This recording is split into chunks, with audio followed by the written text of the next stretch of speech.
What is up, everybody? Welcome to Stat Diggers for UFC 309. We have John Jones going against Stipe Miocic, and yeah, it's a good card, good pay-per-view card, especially this main card. And this main card is incredible. We got Bo Nickel taking on Paul Craig. That fight should be hilarious for as long as it lasts. We got Michael Chandler going against Charles Oliveira too. The first fight was awesome. I expect this next fight to be awesome as well. Jones Stipe. I mean, it's a fight, two old guys going after that. Should be fun, I suppose. But yeah, I think it's a really good card overall. Definitely looking forward to it. I am here as always with Uncle Wheezy. Wheezy, what is up? Are you looking forward to UFC 309? Yeah, I'm looking forward to the main card like you are, dude. And I'm looking forward to seeing Karina Silva in there again. Obviously, any John Jones fight's going to be worth the price of admission. I'm looking forward to that one. Don't know if I'm looking forward to gambling on it, but I'm looking forward to watching it. And we got Chandler Oliveira, I think is a phenomenal co-main event. Scheduled for 5 rounds too, Brady. So Is it really? yeah, that's what they're saying on Tapology. I checked it out when I made my whenever I make the spreadsheets. That's one thing I definitely look for is the co-main event. Is it's scheduled for 5, and that's what I was seeing. So that's such a banger of a fight, and we've got some really interesting prelims too. So yeah, man, this is a good one, dude. We're getting towards Thanksgiving here. We're getting towards the end of the year, and we got a John Jones main event in Madison Square Garden. So I'm fired up. Yep, me as well. Looking forward to breaking down some UFC 309. Before we get into, if you guys could like the video, subscribe to the channel. We go live every Sunday, 7:15 p.m. Eastern time. We're on time tonight, right, Wheezy? Mm-hmm. Okay. We're always on time. I figured we were. So we're always on time, and we go live every Sunday. We got this card. We got next week's card, which is where? Macau. What is that? China. It's not China, but it's right there. It's very close to China. It's where the Chinese people go to gamble. That's where all the best casinos are, is in Macau, evidently. That's what I've heard. Yeah, I was looking at that card, and it's like it starts at like 3 a.m. or like 4 a.m. And I'm looking at some of these prelims, and I'm like, am I really going to get up this early for like a Richie Long? Like some of these fights on that card. Like, are you getting up that early to watch some of these trash fights? I don't know, dude. It depends on how much action I get, but like how much action I have on those early fights. But I doubt it, man, because it's 4 fights from Road to UFC that are like in the middle of the card. And dude, like you said, I was just doing the stats for my Patreon and Dub Club people last night, and I was doing those late night. And I'm like, ooh, man, some of these fights are rough, dude. But Loner Kavanaugh is going to be on the card. There's a couple other fighters where you're like, ooh, I want to see this fighter fight. But yeah, there's some stinkers on that card as well. So yeah, we'll see how that one goes. But those are always fun. 4 a.m. waking up to watch some like low level fights. It could be fun. I'll never forget waking up at like 5 a.m. to watch J.J. Aldridge versus Liang Na. Never forget that, but not this. She's not on this card. She got cut, unfortunately, which is it's a shame. Yeah, that's bad decision making, in my opinion.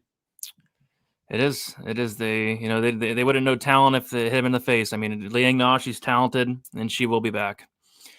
But yeah, let's hit up the chat. What is up? We got Dixon, first one in the building. What is this? Oh yeah, that's so annoying, dude. When fighters, there's no grappling involved whatsoever, and then they get their BJJ black belt. Like there's been like, I think it happened. It's happened to plenty of fighters. I think it happened to Mullins last night, right? She got the TKO, then they gave her a black belt. Yeah, but at least Mullins is a no-gi world champion BJJ player at the brown belt level. So at least she's at the brown belt level. She's proven to be a very good grappler. So a win check, a black belt. Melissa Mullins takes the next stop, gets a UFC win. Good for her. I don't know. I feel like they're rubbing it in my face because whenever I bet sub props and they get the knockout, they give them the black belt. Like I sprinkled the Mullins sub, she got the knockout, and then they gave her the black belt. I feel like they're kind of just rubbing it in there. I think sometimes they like to do that to us, don't they? Oh yeah. We got Elijah one in the building. What is up? Got to catch the replay. Have a good show, fellas. Hype for this card. Yeah, should be a good one. Should be absolutely good one. We will talk about that Jillian Robertson fight for sure. We got TH, what is good? What is good? Tarzan. We got Jake. We got Huevo MMA. We got Jacob. We got Aiden. We got MMA J. We were not late. Get out. We were right on time. Right on time. We got Corey. Good to see you. So Chinese Vegas, huh? Yes, basically is what it is. Yeah. That sounds pretty good. We got the Man Cave. We got Colby. We got Justin. What is up, everybody? All right, going to do a quick recap of UFC Vegas 100. And it was the most violent card of the year, I think. Like, what, 7 out of 11 fights finished? Was it 8 or 7 out of 11? I'm not sure, actually, but I could look. It was up there. It was 8. 8 fights finished last night. 8 fights finished. It was the most violent fight of the card, but Jillian Robertson couldn't finish Luana Pinheiro? What? Yeah. But yeah, that's what my night came down to. I kind of went all in on that finish. So she closed like minus 220 to win inside the distance. I had Jillian Robertson round 2, round 3 big, 0.75 units on the round 2 and round 3. And then I also had a 4-leg parlay. I had the Ritter Mearshart fight doesn't go, check. I had the Zaleski dos Santos inside the distance, check. And by the way, that was one of the worst performances I've ever seen Zach Scroggin. I mean, that was, he clearly went out there and just quit. And that was horrible, but terrible. And then I had, what was the other leg there? Oh, Mansur Abdul Malik, Dusko Todorovic fight won't start round 3. And the one leg that didn't hit Wheezy was Jillian Robertson inside the distance. So her not finishing was over like a 10-unit swing for me last night. And it's so frustrating because the third round hits. I'm feeling good. I mean, Angie Hill finished Pinheiro in the second round. Ribas finished Pinheiro in the third round. And then Jillian Robertson gets a takedown early on in the third round, gets into full mount. And I'm like, yes, Jillian. And then she gets into full mount. She gets the crucifix, and she doesn't get the finish. So that was literally over like a 10-unit swing. It would have been a massive night. Had she got that third round to finish, it would have been like up plus 6 units or something. So ended up being a terrible night, down like 3.5 units. Put all my eggs into one basket, and Jillian Robertson couldn't get the finish. And it's so annoying. It's like, how? Like, it just doesn't make sense. It doesn't make sense, but it is what it is. Had Mullins inside the distance, also sprinkled the sub. I feel like I should just went heavier on that inside the distance. I had half a unit at plus 295. Segula, I figured she would be poor on the ground, but I didn't know she would be that terrible on the ground. So Mullins gets the finish. Outside of that, I did keep it light, which I guess was good. Oh, the other thing I wanted to talk about. So I sprinkled the Mearshart round 2, round 3, and that fight was just ass backwards. Did you watch that fight live? Which one? The Mearshart de Ritter fight. Oh, yeah, I did.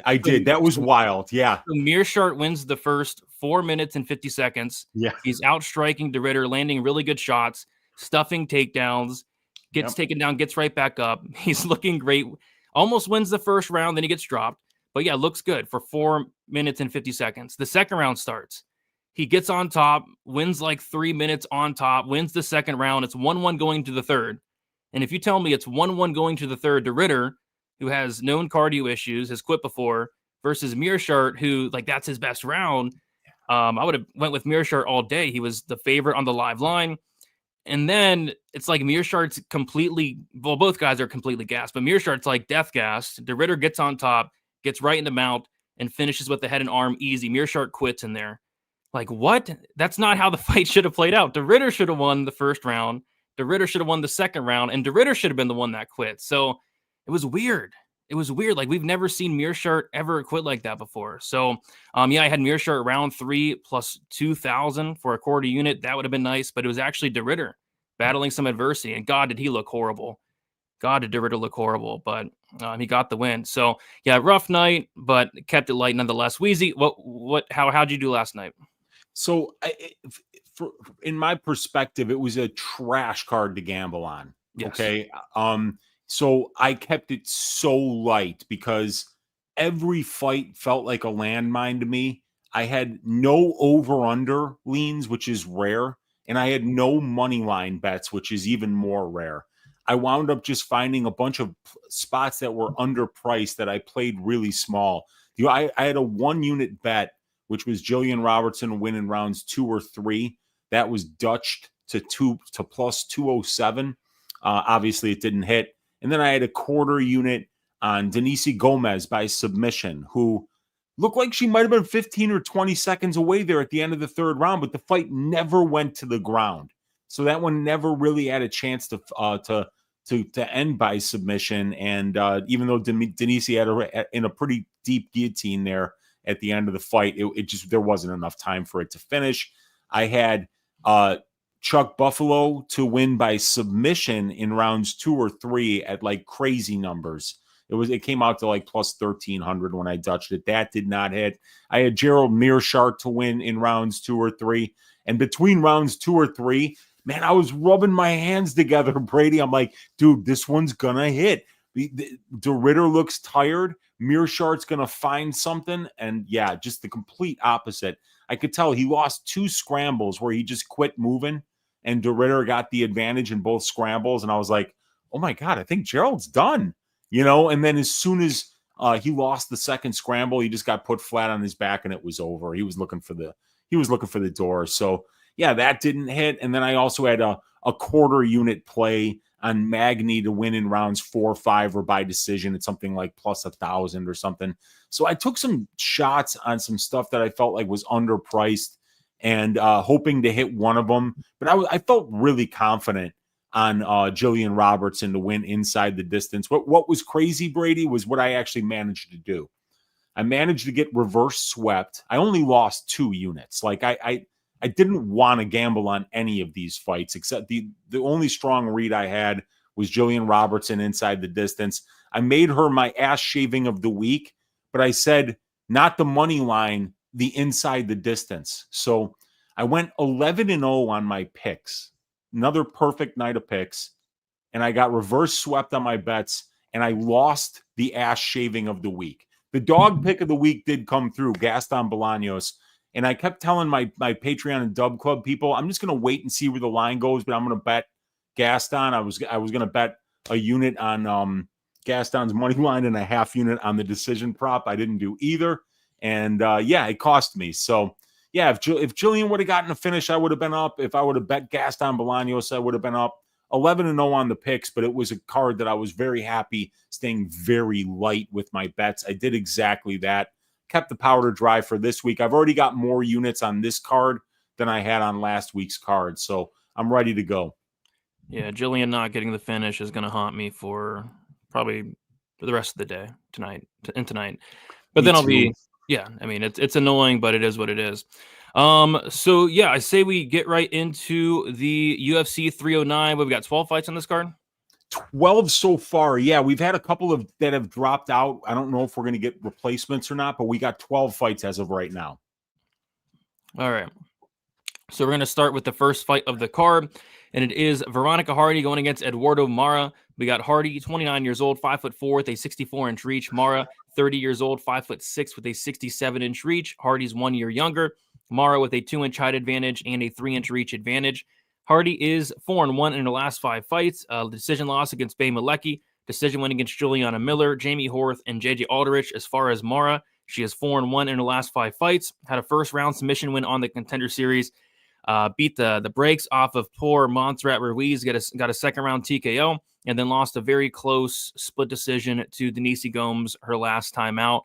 So Eduardo Moura is coming up to flyweight, which makes a ton of sense because she was probably just killing herself to make or try to make strawweight. Yeah. I think she missed weight last time. Even at flyweight, she's going to be the bigger fighter in this matchup. She's going to have a 2-inch height advantage, a 3-inch reach advantage. And yeah, we know her game plan. She's going to go out there, try to get fights down to the mat. She attempted like 24 takedowns in her last fight against Diniz Gomez. So I think it's going to be more so the same here. Obviously, Hardy's going to be the much better striker, but Moura is going to try to get on top here. Weezy, what are your thoughts on this fight? Kind of a striker versus grappler matchup in the first fight here. Yeah, it's an interesting one because Moura is somebody that when she came into the UFC, there was no tape available on her. And the level of competition was very low, and it looked at like, it looked like it was a manufactured record against nobody. So she gets up here, she wins the fight against Janaisa Silva on Dana White's Contender Series, who looked to be awful. And then she beats Montserrat Ruiz. I mean, dominantly beats her. And who cares, right? And then she runs into Diniz Gomes. She's a minus 200 favorite for that fight. And she looks like she's takedown or bust against Diniz, which isn't surprising because we know that Gomez is a really good fighter. And she was cheating at straw weight. She missed weight by 3.5 pounds in the Ruiz fight. She missed weight by a half pound in the Gomez fight. So now she's moving up, and she's going to be bigger than Veronica Hardy. But it's kind of clear to me that Eduarda's going to need to get takedowns and control time here because Veronica's going to be the better striker. And we've seen Veronica in there against Aldrich and Horth and Miller. You know, those girls were all trying to grapple her. She stuffed both takedowns from Aldrich, but Aldrich still got about 5 minutes of control time. Horth got almost 5 minutes of control time and got a takedown against her. Juliana Miller was spamming takedown attempts and trying to get submissions, but it was Hardy who was actually controlling her in top position. But Veronica Hardy has been a little bit under appreciated by the market over these last 3 fights, Brady. She came in as a plus 330 underdog to Juliana Miller. Ain't that crazy? So, like, obviously the market was just dead wrong in that fight. Miller was hot. We hadn't seen Hardy in 4 years at that point, I think. So we can be forgiven for that. And then she was a plus 160 underdog to Jamie Lynn Horth. And Jamie Lynn's big and strong and was trying to clinch up and hold her. And Veronica did a nice job there and won that fight as an underdog. She was priced as a small minus 140 favorite in the Aldrich fight, won that one 29-28. And now here she is, about minus 160 against Moura, who's coming off disappointing as a minus 200 favorite here, and kind of showing that, like, if she's not getting takedowns, if she's not getting the dominant positions, the rest of the game isn't really UFC level yet at this point. She looked desperate against Gomez. So I think that this is probably going to be Hardy winning this fight. I think Mora's got a lot to prove. And I think that maybe now that she's going to be at least around the same size as her opponents, instead of just being this weight bully that was constantly missing weight down there at straw weight, being 3-4 inches taller than everybody. I think that this could be a big wake-up call for her, in terms of I don't know if I'm ready for this level yet. So I think I like Hardy here. Yeah, I mean, I guess she has to stuff these takedowns. If she does, I think she can make it look easy. But if not, like, I do have some concerns. Like, the get-up game is not really there for Hardy. She will try to throw up submissions and all that. I think it's a close fight. I'm actually leaning dog or pass here, but it's hard to trust Moura coming up a weight class. The cardio is not great. She's going to be at a striking disadvantage, but if she can get a takedown, like, that could be the round. Like, we've seen everybody control Hardy. Aldrich, Horth, Miller didn't, but Miller's not great in my opinion. We saw Bay Malecki do it, Robertson Lee, Ashley Evans Smith, so on and so forth. So pretty much everybody. I feel like Moura can get on top. She can get some control. But yeah, this fight I think is going to be a little bit greasy. And yeah, this is going to be the first time Hardy's been a favorite in a while, right? Like you said, past three times she's been a dog.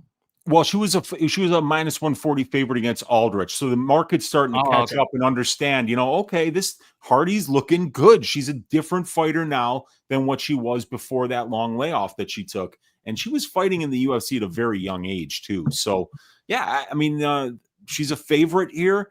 And I think the market's got it. I think the market's got it in a pretty reasonable spot right now because Moura is still a prospect with savage ground and pound and an excellent ground game. So, and she's going to be a big flyweight too. And she's young and getting better and adding to her skill set. So we're going to see. But Hardy's been just kind of, JJ Aldrich, Jamie Lynn Horth, good prospect. No, Juliana Miller, supposedly good prospect at the time, minus 400 favorite. No, she's been turning them all back and doing it in fairly, she's not like starching these girls, but she's winning these fairly convincing 29-28. So maybe we'll see her win her fourth in a row here. Yeah, she's been looking good. All right. What is this? What emoji is that? Oh, that's the lotion. That's our guy Tim with the lotion emoji. Yeah. Yeah. What about Eduarda Moura? She's good looking. Yeah. I think that Diniz Gomez probably finds her very attractive, although she won't tell her girlfriend that. No. Yeah.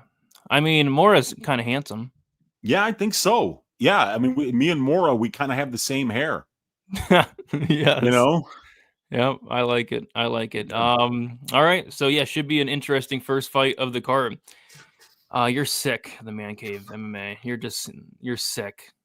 That is not true. Tim is lotion worthy. Oh gosh. Hey-oh. There you go. All right, let's keep moving on to the next fight. It is Basil Hafez going against Oban Elliott. We got Hafez, 32 years old, 5'11" with a 72-inch reach. Elliott, 26 years old, 6 foot with a 72-inch reach. Elliott is going to be 7 years younger, 1-inch height advantage, and got the same reach there. Hafez is 3-2 in his last 5 fights. Decision win against Anthony Ivy, knockout win against Evan Cutts, made his debut on short notice against Jack Della Maddalena. Arguably won that fight, lost to Jack by a split decision, very close fight there, and then beat Mickey Gaul by decision his last time out in a fun fight. As far as Oban Elliott, 5-0 in his last 5 fights. Won on the Contender Series against Kalik Brito by decision. He beat Val Woodburn by decision, and then he looked really good against Preston Parsons. I think that Parsons fight was probably the best Elliott's looked. The takedown defense looked on point. The striking looked better than ever. So yeah, we're going to see if he can build on that. But he's a really big favorite here, I think. Yeah, minus 220 for Oban Elliott, which is interesting because I thought Hafez kind of got some hype after that Jack Della kind of close loss there. But yeah, we got Oban Elliott as a really big favorite here. Weezy, what are your thoughts on this one? Yeah, I think it's a little bit of recency bias because he was a big -3. First of all, he was a small underdog on Dana White's Contender Series against Brito, and I think a lot of refs might have even stopped that fight. We could see Oban Elliott still in Cage Warriors if that fight had been stopped against Brito. So, but he came back and looked phenomenal in the second and third rounds and really showed that he's got a ton of heart. He's got no quit in him. Oban Elliott's going to fight for your money.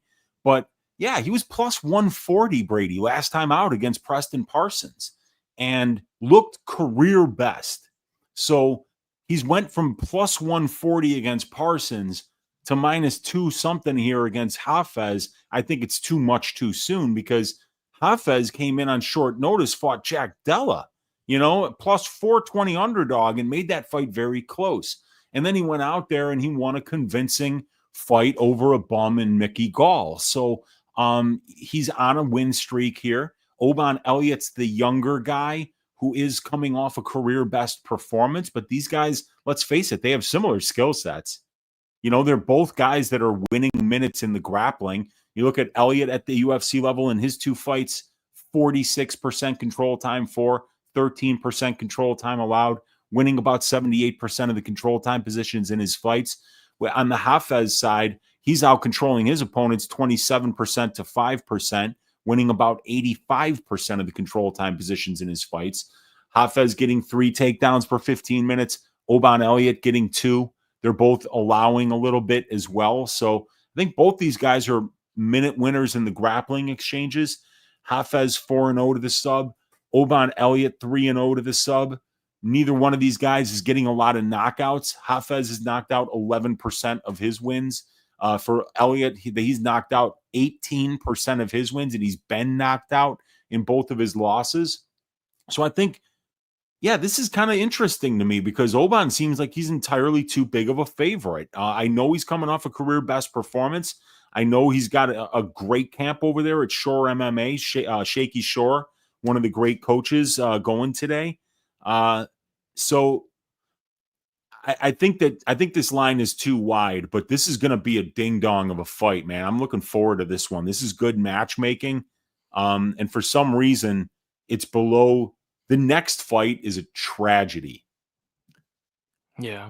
I mean, it is an absolute tragedy. If they weren't in New York, where at least maybe somebody still gives a shit about Mickey Gaul, I don't know why they're making this fight and putting it on a pay-per-view card. It's embarrassing because this fight, Hafez Elliott, should absolutely come closer to the main event than Mickey Gaul versus Ramiz Brahimaj, which is just, that's pay-per-view AIDS. I don't know how that even got on the card. I don't care if they're in New York, but my God, New York's a big state. You couldn't do better than Mickey Gaul. True. They're 2 low-level fighters, but that fight's got to be kind of fun, right? Maybe. Really? Maybe. I mean, I think Hasbulla versus Abdu Rosa could be a fun fight too, but like I don't think we're gonna put that on UFC 309. Oh, let's see. This line definitely does surprise me a tad. Oban Elliott opened up -187. He's -220. Basil Hafez opened up +160. He's currently +185. Seems wide, but all the lines last week seemed wide in every favorite one, so I don't know. The total set at 2.5. The over 2.5 is -235. The under 2.5 is +195. Hafez is like next level tough, but on the flip side, Elliott's been knocked out in both his losses, I think. Yeah, he has. All 4 of their fights have seen the scorecards at the UFC level, so I see why the over is juiced to the tits right now. And we got a lot of finishes last week, and now we're back in the big cage, Brady, in front of the live crowd, a little bit more at stake, maybe a little bit more defensive-minded fighters on this card. We'll see. But yeah, over at -235, I see why it's priced that heavily right now.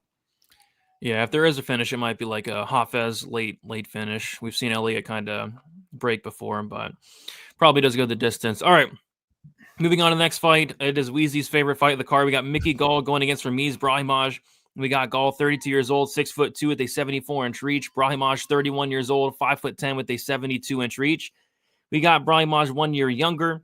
McGhee Gaul with a 4-inch height advantage and a 2-inch reach advantage. Gaul is 1-4 in his last 5 fights.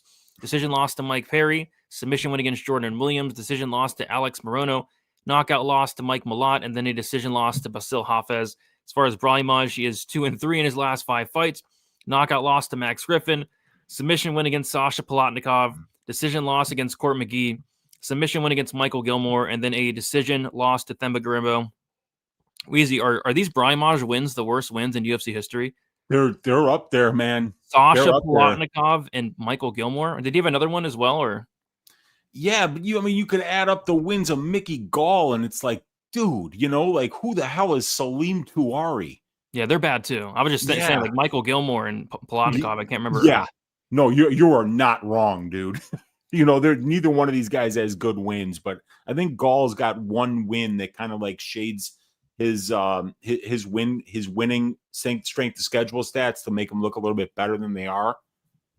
Yeah, Jordan Williams, George Sullivan, Sage Northcutt, CM Punk, and Mike Jackson. Yikes. Yeah, and like the reason that it looks okay is because like Sage Northcutt had like 5 UFC wins over nobodies. Mm-hmm. They called me to fight Sage Northcutt. They're like, dude, we think it'd be a good fight. I'm like, I am not even a UFC fighter. No, I'm not fighting Sage Northcutt. They were trying to find him any warm body that they can make that kid into a star, and it just didn't work out. Like, I forget who it was. Oh, it was Brian Barberena.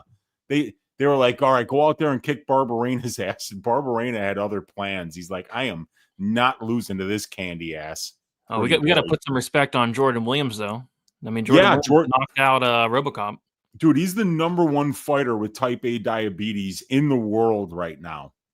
Exactly. Yeah. So we'll give him that.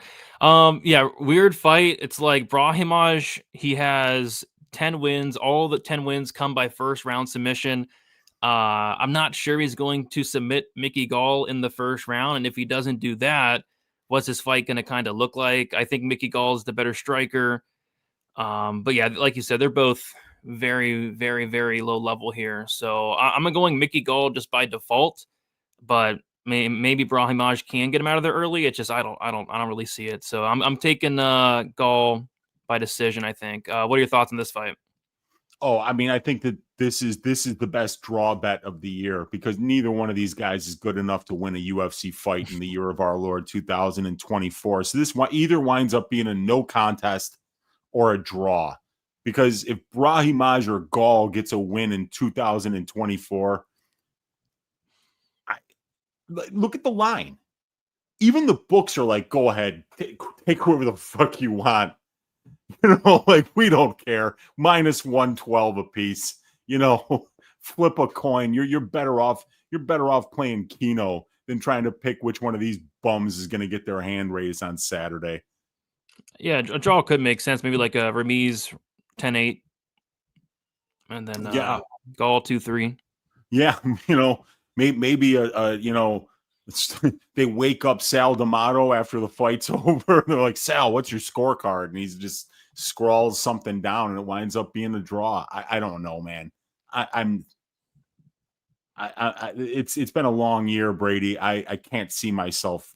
I'm not strong enough right now as a human being to tape this fight. Yeah.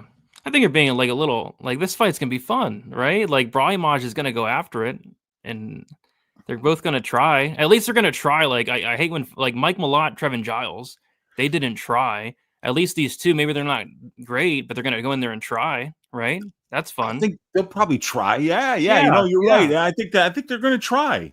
Yeah. I mean, well, Mickey Gall's in front of the home crowd in New York. He's I don't know if he's a New Jersey or a New York guy, but he's definitely from that part of the country. So yeah, and then Brahimaj,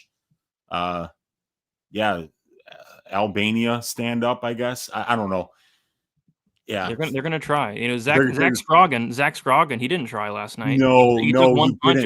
He acted like it was the first time he ever took a punch. Dude, did you hear that his coach told him just like 5 seconds before he took that draw? They said, Zach, the show check cleared. And then he went down like a sack of potatoes after that. Boy, talk about showing up for a check and knowing that you don't get paid by the round. Zach Scroggins made some pretty good money for showing up to take an ass whooping on Saturday. And hopefully he gets a much easier fight and time to make weight the next time around. And a much easier opponent than Elizeu Zaleski dos Santos. I feel like there was some dives last night. Like I feel like Dana said, all right, this is enough. We're not getting any finishes. Tricoli go out there, get gillied in a minute and a half. Like, how does that happen? How does Tricoli black belt get guillotined in a minute? Scroggin quit. Mearshart quit. Did Mearshart take a dive for his buddy? These guys were buddies, right? Yeah, I know, but check this out, dude. The funniest thing was they were complaining after the first 6 fights finished. Like, oh my God, we've had to do so many promos. We've had to kill so much time between fights that Gomez goes out there against Kovalevich, lands 3 bombs a minute into the first round, and then immediately clinches up and holds on to her like almost like the UFC told her, like, hey, we've got no promos left. If you knock this bitch out, we're just going to be like have a camera on an empty octagon for the next 20 minutes.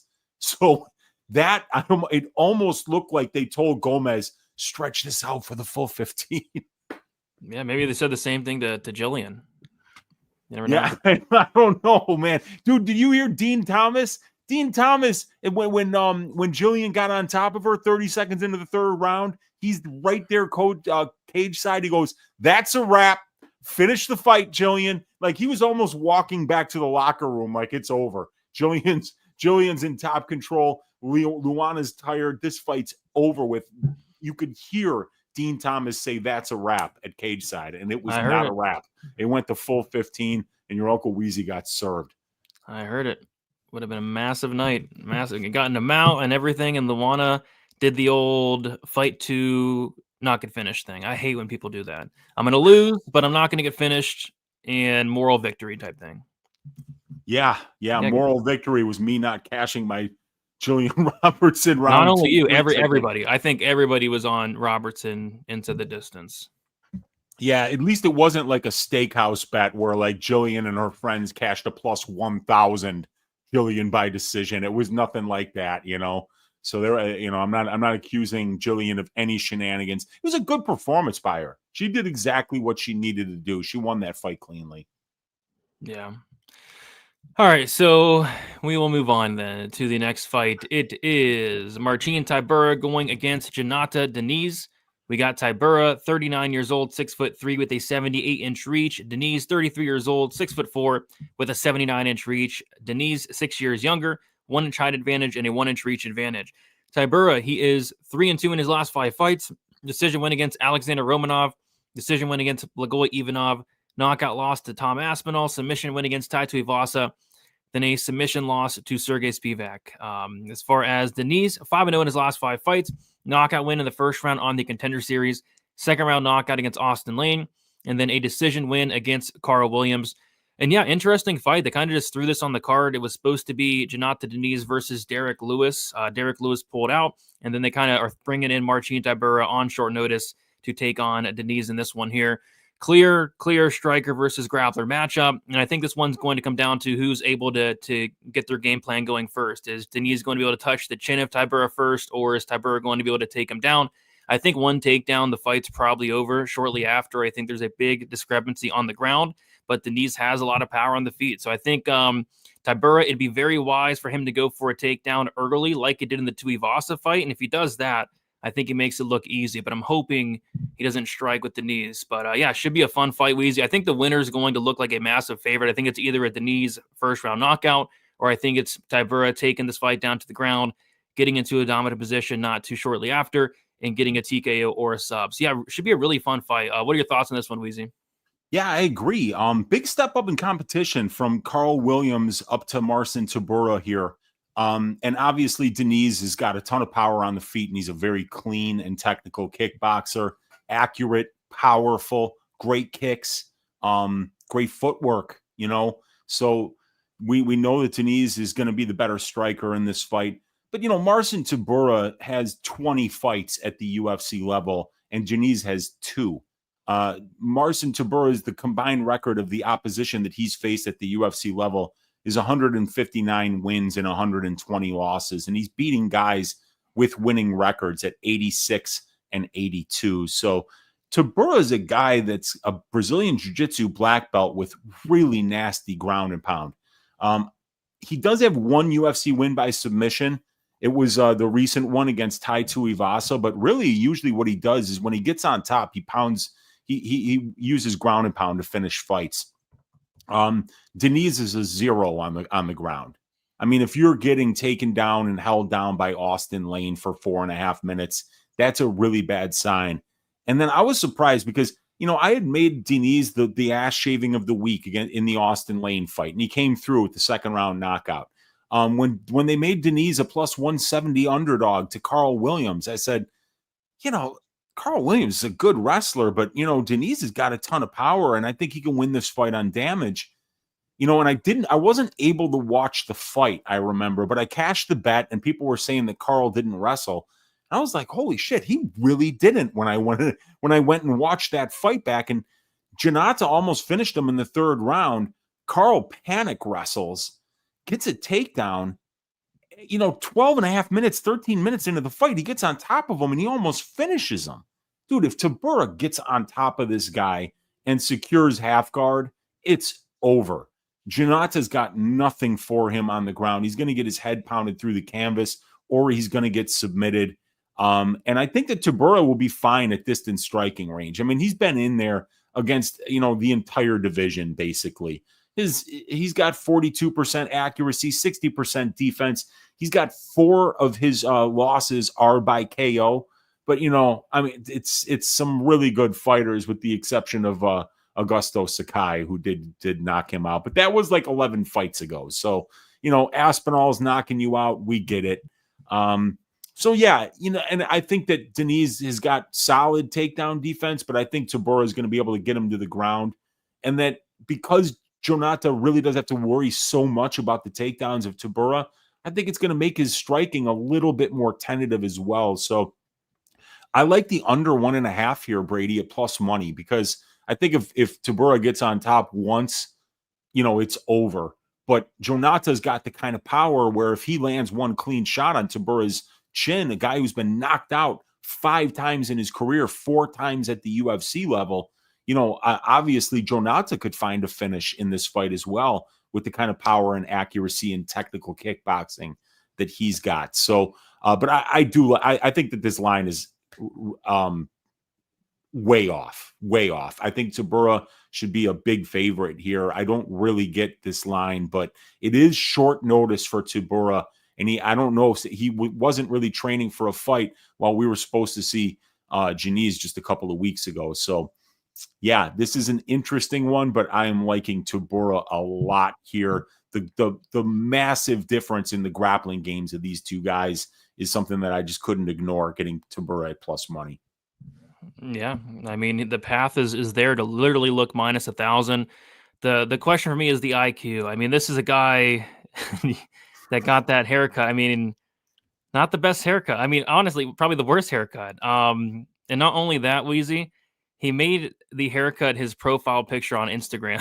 That like you couldn't pick a better profile picture on Instagram. And then look what EA Sports did to him. They put him in the game, but they gave him that haircut. I can't believe it.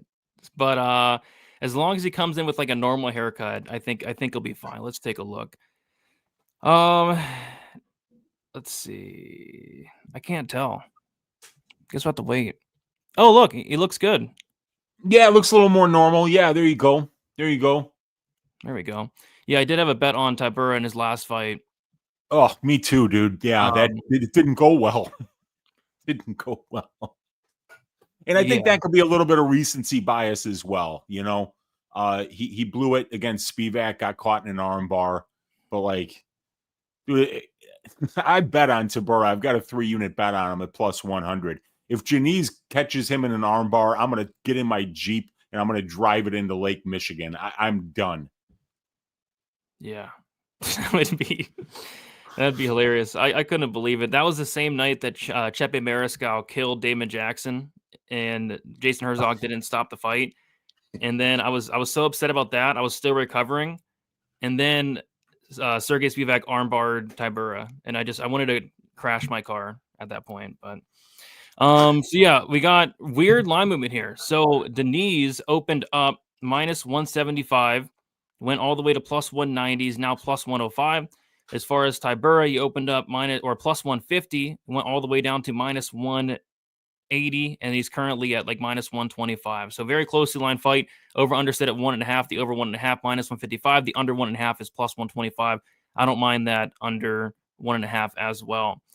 Tybura is 39. Yeah, but heavyweight, it doesn't really matter. I think he's still got some left in him.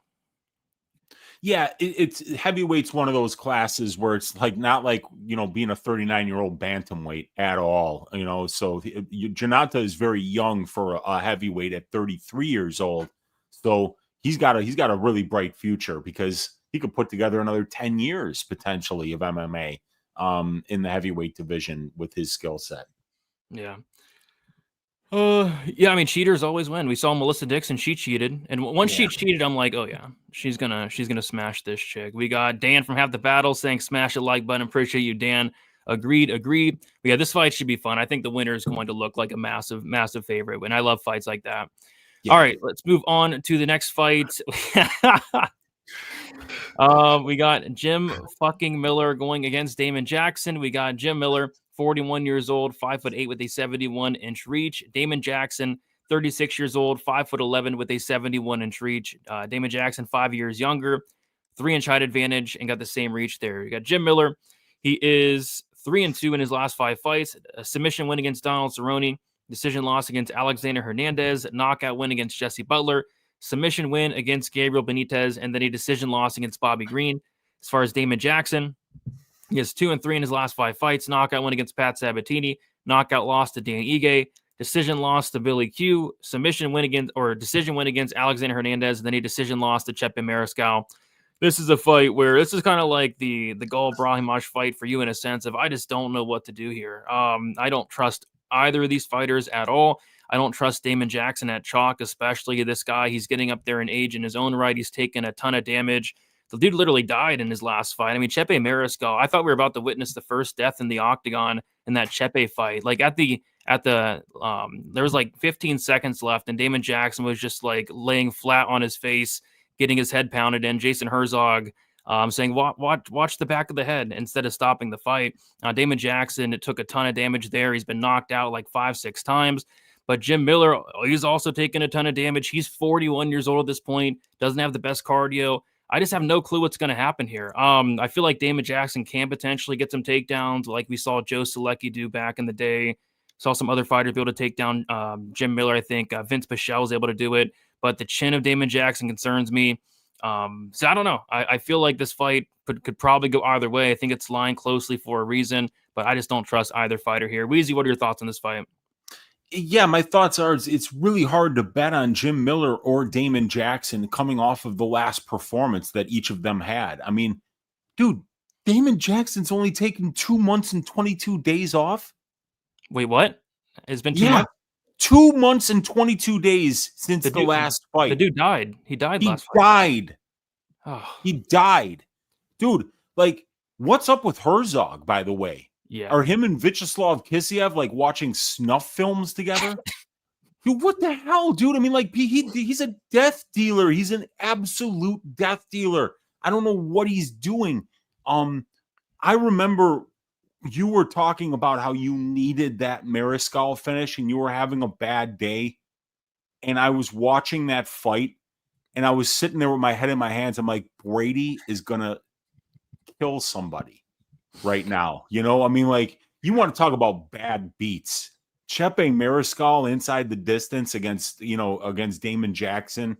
That's up there on the list of just the kind of bad beats that'll make you put your fist through your wall. And dude, Jim Miller took a generational ass kicking from Bobby Green. That was Hoff. That was, let me look. I want to see how many significant strikes he absorbed in that fight. Let me look at my stats here. I'm going to guess 160. Oh, many? That can't be right. Damon Jackson absorbed 218 total strikes against Chepe. Okay. And Jim Miller absorbed 186. Wow. In 3 rounds, Brady. In 3 rounds. I mean, he got knocked down once and he got hit 186 times, well over 100 head strikes that he absorbed.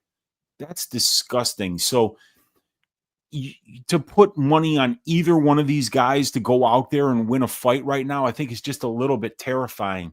I think Damon's the better wrestler. In terms of striking, I like the fact that Jim Miller just goes out there and swings for the fences. Swings dicks, yeah. Yeah, I like that, but dude, it's going to be really hard to back either of these guys on a money line bet because you're betting on a guy that he could get touched one more time, both of these guys, and it could just be over. Jim Miller's 41 years old, absorbed 186 strikes. Damon Jackson, 36 years old. He's lost 3 of his last 4 fights, and he's coming off a generational ass kicking just less than 3 months ago. So, God, dude, I don't know, man. This is rough. Maybe what's the over under here? So it's interesting. They set the over under at 1.5, which that shouldn't be the case, but they did. The over 1.5 is minus 260. Yeah, under 1.5 on my betting model is pretty plus EV because they've got it priced at plus 200, which is a 33% implied probability. But in a 42 fight sample size for these two guys at the UFC level, 17 of 42 have finished under 1.5 rounds. That's 40.5%. You're paying 33% on the under. So when I get value on unders and the stylistic read kind of matches up, that's an under I wouldn't mind playing because both of these guys are on death's doorstep right now after their last fight. Yeah, maybe I'll wait for the 2.5, but even then, I'm not in love with anything in this fight, to be honest. I tend to agree with you, dude. Iceland saying he's late. I hate when people are late, man. I hate it. I'm just kidding. It's a UFC pay-per-view card. UFC wants finishes. Maybe we'll get some. Maybe we'll get some finishes. Watching Damon get brained is so satisfying. Bro drops like a sack of potatoes. Yeah, he literally dropped like a sack of potatoes in the Chepe fight. I think he was unconscious like 3 times, and Jason Herzog didn't stop the fight. What more do you want? What more do you want? What more do you want? I don't get it. I think you're good. I mean, if you were to go to like flea markets, you'd find Jason Herzog like asking around, like whispering, "Anybody got snuff films?" Like I don't know what's up. I don't know what's wrong with that guy lately. Yeah, he's gonna get somebody killed. Did we talk about Semmelsberger getting some help? No, we already know. We already know. It doesn't need to be said. Semmelsberger definitely needs some help. All right, so yeah, let's move on to the next fight then. It is Dang, some of these prelims, man, it's like, yikes. How are we supposed to put money on this fight? So it's Chris Weidman going against Eric Anders. We got Chris Weidman, 40 years old, 6'2" with a 78-inch reach. Eric Anders, 37 years old, 6'1" with a 75-inch reach. Anders, 3 years younger. Weidman with a 1-inch height advantage and a 3-inch reach advantage. Chris Weidman, he is 2-3 in his last 5 fights. Knockout loss to Dominic Reyes. Decision win against Amari Akhmedov. Knockout loss to Uriah Hall. Decision loss to Brad Tavares. And then a decision win against Bruno Silva. As far as Anders, 2-3 in his last 5 fights. Submission loss to Andre Diniz. Decision loss to Jung Young Park. Knockout win against Kyle Dawkins. Decision loss to Marc-Andre Barrio. And then a decision win against Jamie Pickett. This line's getting crushed. Money is pouring in on Chris Weidman. It looks like this line might even potentially flip. So Weidman opened up plus 160, went to plus 170. It's been nothing but Weidman love here. He's currently at plus 110. This is a fight that I'm really struggling with because I feel like if this was like motivated fight ready, I remember motivated fight ready Anders Weezy. He went to fight ready. He was motivated. He looked in the best shape of his career, and he went out there against Darren Stewart, and he was beating the brakes off of him. It's like a new and improved version of Darren Stewart. And then I think he like kneed him in the head or something at the end of the first round, got a no contest there. And then he shows up in the next fight. He doesn't look that great. He shows up against Dawkins, looks amazing. And then he shows up against Jamie Pickett. It looks awful. It's like this guy's so inconsistent, and I feel like he just doesn't care anymore. I feel like if Eric Anders cared, this could be a very winnable fight. I think he has the takedown defense, the physicality to stuff the takedowns. He has some power. Weidman's 40, Chinny. I feel like it's a winnable fight for Anders, but I'm also not too sure his head's in it. Like, how do you get dropped by Jamie Pickett? Like, I don't know. So, just like last fight, it's like, I don't want to bet on either of these fighters, especially with the line movement. Like, Weidman at plus 155, plus 160, plus 170, I'd be in, potentially. Weidman at plus 110, just have no interest. Weezy, what are your thoughts on this one?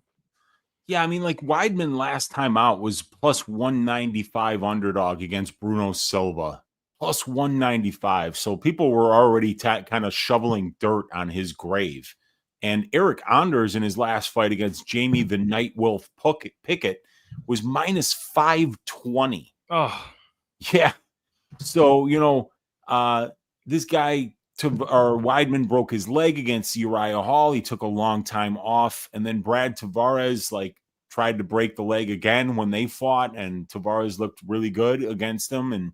And then he got can you wear goggles in the cage? I think you can in basketball, like a racquetball game. I think Anders should fucking go out there wearing goggles because Chris Weidman's got to. At this point, he's got to cheat like Cowboy Bob Orton to win this fight. I still think that, Anders has still got something left in the tank.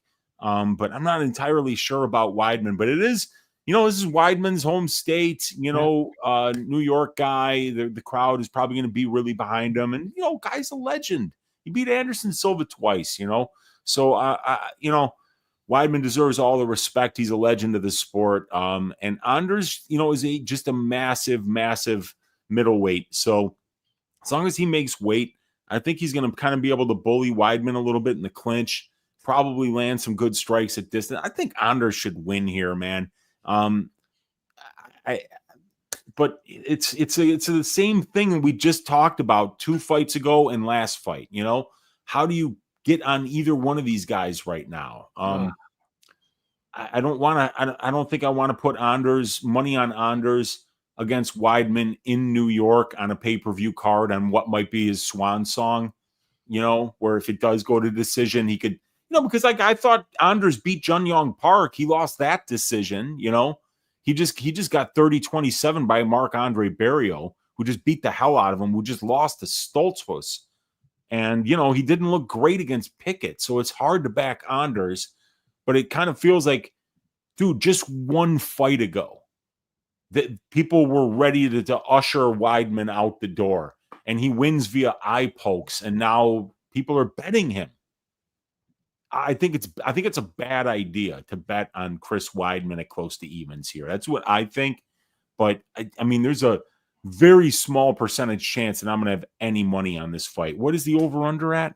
for this thing? Yeah, the over 2.5 is minus 214. The under 2.5 is plus 174. Oh God. Yeah. I mean, no thanks, dude. I mean, like I would think that I would probably just stylistically like the over, but then I'm worried, does Anders land one leg kick and it's over? Or a big punch. Yeah, that too. Yeah. Yep. It's a gross one from a betting perspective. That's for sure. Yeah, money's came in on Weidman. I want to kind of see where this line goes throughout the week, but as of now, I'll be passing. If the Anders that fought like Dawkins shows up, or even Darren Stewart, I think he wins this fight. But if the Anders that fought Pickett shows up, just he looked like he didn't want to be in there, which I get it. Jamie Pickett, like it's hard to be motivated to fight Jamie Pickett, I guess, but just looked like he didn't want to be there. So I don't know. Yeah, I felt like the same thing, dude. I felt the same way. He just kind of looked like he felt like they were just going to hand him the win check just for showing up against Jamie Pickett. And you got to go out there and beat him. And I mean, when he got knocked down, I was like, no way. I remember I got like a chill that went through my body, even though I had no money on him. I'm like, is he going to fucking lose to Jamie Pickett as a minus 500 favorite? I'm like, the internet's going to break if he loses this fight, but he came back and won it.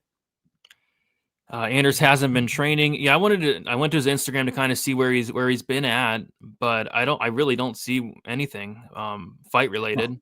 Like he's taking pictures with his kid. I think he might be coaching something as well. Maybe he's not training. Maybe he's not training. I don't know. He probably is. I have no clue where he's at. Neither do I. I don't know. I don't think he's at fight ready anymore. I don't think he's at fight ready. So maybe he's training back at home. Where's he from? I thought Arizona, but I mean, I know he went to college at Alabama, but I don't know where he's from originally. Maybe even Texas. He's coaching wrestling. Yeah, he's coaching wrestling. Okay. It seems like he's doing a lot of stuff outside of fighting. So that's kind of the worry. It's like, does he want to be here? Is this for sure? Have you heard, like, is this confirmed, his last fight? No, I haven't heard that. I mean, like, Weidman keeps talking about how he's coming for the belt. Oh, okay. He's coming for the belt. So he's training in Alabama? Well, that's where he went to college, I know, but I think what Dan's saying is that maybe he's from Alabama too. Ah, okay. All right.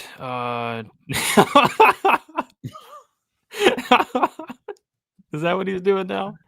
Training in LA Fitness is nice though. We got LA Fitness is no joke. No joke. He lives, trains, and is from Alabama, says our guy Dan Levy. Thank you, Dan. There we go. All right. Yeah. I don't know. Oh, my guy Jeff K in there. My guy Jeff K saying he trained at Factory X for a while, and I kicked my training partner in the dick in front of him. Oh boy. Oh geez. The old dick kick. It'll happen sometimes, man. It's I mean, like especially when you're in opposite stances, that's when the crotch shots start coming out. Yeah, for sure. I'm sure we'll see some cheating in this fight as well, the Weidman-Anders fight. They gotta Anders has got to ask if he can wear goggles. We don't have the odds on the Weidman sub yet, but I think I took a small shot on Weidman sub versus Bruno Silva, but probably get some good odds on Weidman sub. All right, so yeah, let's move on to this next fight, and a really good fight here. I'm looking forward to this one. We got Jonathan Martinez going against Marcus McGhee. We got Martinez, 30 years old, 5'8" with a 70-inch reach. McGhee is 34 years old, 5'8" with a 70-inch reach. Martinez is going to be 4 years younger, got the same height and the same reach there between the two. Martinez 4-1 in his last 5 fights. A decision win against Vince Morales, knockout win against Cub Swanson, decision win against Saidner Magomedov, a knockout win against Adrian Yanez, and then a decision loss to Jose Aldo his last time out. As far as Marcus McGhee, 5-0 in his last 5 fights. Made his debut, I believe, was on short notice against Journey Newson. Won that fight by second round sub. Knocked out poor JP. Who sanctioned that fight? Who sanctioned Marcus McGhee versus JP Bays? Whoever did needs to be in prison. Dude, I can't. You know what happened? What happened? Dude, they called up Jason Herzog. He's at a snuff film festival somewhere in Idaho, right? And they're like, dude, I mean, can we feed JP Bays to Marcus McGhee? And he's like, yes. Like, he sounded like Hannibal Lecter on the phone. That's what my sources are telling me. Yeah, I mean, that's probably, it was probably Herzog. Dude, it's crazy. It's crazy to look back at some of these fights and be like, this fight was sanctioned. Like, remember, like Valentina Shevchenko versus Priscilla Cachoeira was a fight. Like some of these fights, like who sanctioned that? But yeah, he got knocked out in the first round. Poor JP Bays. Poor guy. By the way, can we take a moment of silence for JP Bays? Yeah, He's been through a lot. All right, everybody, take a moment of silence for JP Bays.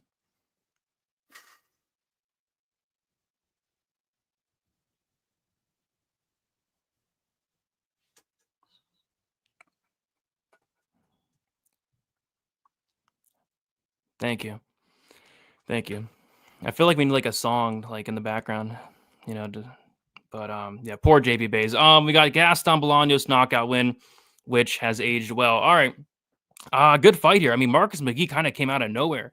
This guy made his debut at like 33 years old. Went out there, looked really good against Journey Newson, beat the brakes off of him. The fight wasn't even close. Club and subbed him. Knocked out JP Bays, looked good there. Looked really good against Bolaños. Broke Bolaños and knocked him out. Kind of beat Bolaños at his own game in the striking. Looked really good there. Now he's going against another really good striker here in Jonathan Martinez. Of course, Martinez has the leg kicks, but I kind of feel like Marcus McGhee just has a couple paths here. I think McGhee has a ton of power. We've seen Martinez hurt in a couple fights. We saw him get knocked out cold against Davey Grant. We saw him get knocked out or knocked down by Alejandro Perez. That wasn't the best look. And then on top of that, McGhee, this guy's a really good grappler as well. Maybe he can get the fight down to the ground. So I think on the feet, it could be competitive, but I think the power is going to be coming from McGhee, maybe the volume as well. And it also has that ground game edge too. So I'm kind of leaning McGhee. It's a very closely lined fight. Should be a fun fight. Weezy, what are your thoughts on this one here? Yeah, I got to look more into this one, but obviously McGhee going from Journey Newsom, JP Bays, and Gaston Bolaños to a top 15 bantamweight in Jonathan Martinez is a huge step up in competition, and we kind of need to count on McGhee to win the striking exchanges of this fight if we're thinking about betting him, because I mean, like, Jonathan Martinez has been in there against some pretty good fighters, and there's really not a lot of guys that are having any success against him grappling. So, McGhee's going to have to land the bigger shots on the feet here. They're the same size, they're the same height. It's a southpaw versus orthodox matchup. So for a guy in Martinez who throws a lot of leg kicks, he's going to have to go to the inside leg or switch stances to get that front leg of McGhee. But McGhee seems to know where he is right now as a mixed martial artist.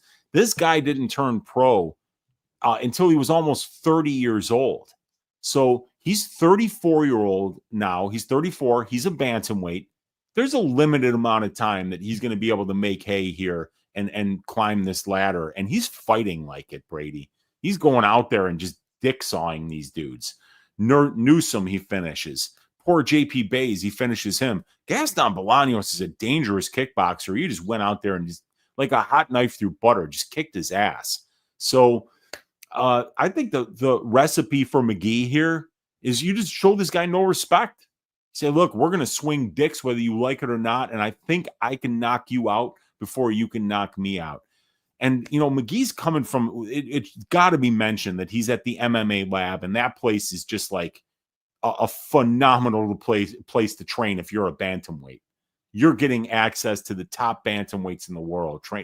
Kyler Phillips, Sean O'Malley. There's a lot of really top-notch bantamweights. Even guys like Clayton Carpenter, who's a flyweight, is a great little guy to work with. These are some people who have some serious skills. So McGhee's getting really good looks in the gym at all times. We got to also mention that Martinez is no longer with Factory X, Brady. I think he's got his own gym now. And I think he's his own head coach. Big breakup over at Factory X. A lot of people left the gym. So McGhee is he's just got this is a huge opportunity for Marcus McGhee. It's a huge step up in competition. He's at a massive strength to schedule advantage here. He's at a big time pro experience advantage. He's at a big time UFC experience advantage. But he's got a 100% finish rate as a pro. And I feel like the less technical he allows Jonathan Martinez to be, the better his chance is to find that off button, which we've seen happen a couple of different times to Martinez in his career.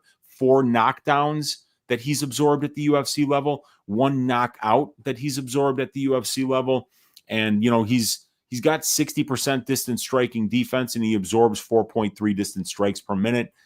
Marcus McGhee landing a knockdown on 3.1% of the distance strikes that he's landing. So we're going to just see if this guy's striking McGhee, if it translates up like 5 steps up the ladder from guys like Newson and Bays to Jonathan Martinez. Riddle me this. Let's play a game, Wheezy. Let's play a fun game. All right. $50 on the line, right? You get 3 tries. No cheating. No cheating. Who is Jonathan Martinez training with for this training camp? You get 3 tries, $50 if you get it. Who's he training with, do you think? Okay, so he originally from Colorado, or he's been training in Colorado. Maybe some of the guys that have left, what do you call it? Factory X, maybe Brandon Royval? Wrong. You got 2 more. 2 more. Okay. How about Cody Brundage, friend of the show? Better guess, but no. One last try. $50 on the line. Oh God. Gutierrez? No. Damn it. I should have said $100 because you probably would have never got it. And it's somebody hilarious. It's somebody that I never thought we'd bring up ever again. Okay. I'll just say he's from downtown. TJ Brown? I'm betting on Marcus McGhee. He's trading with TJ Brown. Listen, TJ Brown said he's helping Jonathan Martinez this week for his camp. Okay, Marcus McGhee is the side. You're getting help from TJ Brown? That's who you're getting help from? Well, Martinez is not at Factory X anymore, so you got to find some warm bodies. And, and TJ Brown's bigger than him. He's a big featherweight. He's a good grappler, good wrestler. So, do you think he wears lingerie when he trains, TJ? From the Cupid's lingerie. Gets free lingerie from Cupid's lingerie store. Dude, I hope they paid him a ton of money for that commercial, man. I really do. TJ looks huge there. TJ's a featherweight. Yeah, no, he is. He's a big featherweight. He looks like a welterweight there. Jeez. Yep. He does, man. And now that he's not cutting to 145, he's probably walking around 175, 180. Looks big. Looks good. Great haircut. Nice. Yeah. There you go. Doing well. Yeah. So TJ Brown. I mean, it's pissing me off. TJ Brown got cut. Alexander Romanov got cut. They're taking our bits. But now Leon got cut too. Oh, that was a big one. That felt like a personal attack. Yeah. Lang Na's gone. What are they going to take next? You mean to tell me you're not going to let Martin Sano, fight out his contract? I mean, the world's just not fair, Brady. It's not fair. It's not. It really isn't. So looks like TJ Brown is helping out Martinez. So no longer at Factory X. But yeah, this line, it looks like it's moving a little bit. We got Marcus McGhee. He was sitting around -120. He's now -139. Jonathan Martinez, he was sitting around +100. He's now +119. The over-under set at 2.5 rounds. The over 2.5 is -165. The under 2.5 is +135. Any thoughts on the total for you? Well, according to my betting model, it's priced about exactly where it should be, with an under at +135. In terms of their prior performance, 7 of 17 fights have went under 2.5. It's about 41%. Lions priced at 42. And on the over, Lions priced at 62%, and about 59% of their fights have went over. So yeah, I mean, it's right where it should be in terms of past performances. Yeah, I don't think the over is a bad look, but none of McGee's fights have went over, but he's fighting a lower level of competition. Yeah. I feel like if there is a finish, it is probably McGhee getting the finish, but yeah. All right, let's keep moving on then to, I believe this is currently the first fight on the main card. They're going to open it up with Mauricio Hufi going against Hamaz Llontop, or Jimmy. Is it really Jimmy, or did you just put that? No, I like calling people. I don't like calling people James. For me, if you're James, that's too serious. I like Jimmy. Okay, so Jimmy Llontop, got it. Yeah. We got Hufi, 28 years old, 5'11" with a 75-inch reach. Llontop, 25 years old, 6 foot with a 73-inch reach. We got Llontop 3 years younger, 1-inch height advantage and a 2-inch reach disadvantage. Hufi is 5-0 in his last 5 fights, had a third-round knockout on the Contender Series, and then knocked out Jamie Mullarkey in the first round. As far as Jimmy Llontop, 3-2 in his last 5 fights, had a decision win on the Contender Series, lost to Chris Padilla by submission in the first round, and then lost to Slava Borshev by decision his last time out. So remember back in the day, we used to have that Nurmagomedov tax, Wheezy. Anytime there was a Nurmagomedov, there would be a tax on it. You'd have to pay a lot more. Now we're getting the Fighting Nerds tax. Last week we had Carlos Praches minus 800. And this week, to my surprise, we have Mauricio Hufi at minus 900. I just can't quite wrap my head around it. I mean, the Fighting Nerds, they're all really good. They look unstoppable, but this guy has shown to be low volume. Like on the Contender Series fight, didn't throw much in the first, didn't throw much in the second, and then he kind of got going late second, third round, got the late finish. He knocked out Jamie Mullarkey, but that's not really impressive at all. Kind of a slow starter. Like I feel like this fight could look like a little bit closer than this line does indicate. Minus 900 for Mauricio Hufi. At the same time, though, I do think he's very good. I think he has a ton of tools on the feet, has just a ton of power. I think he probably does get a knockout at some point, but I will not be laying the minus 900 here. But I think he wins. Wheezy, what are your thoughts on this fight? I can't wait to watch it. I think this one's going to be one of the best fights on the card. Hufi is just one of these guys that's just got mad aura. I mean, it's crazy when you watch this guy fight, like how cool he looks. He just looks like, dude. And the stories about this guy, he was a bodyguard for a Brazilian billionaire, right? And he was talking about how these billionaires would get together and they would have these private underground fights. And each billionaire would be putting their bodyguard against the other billionaire and betting against each other.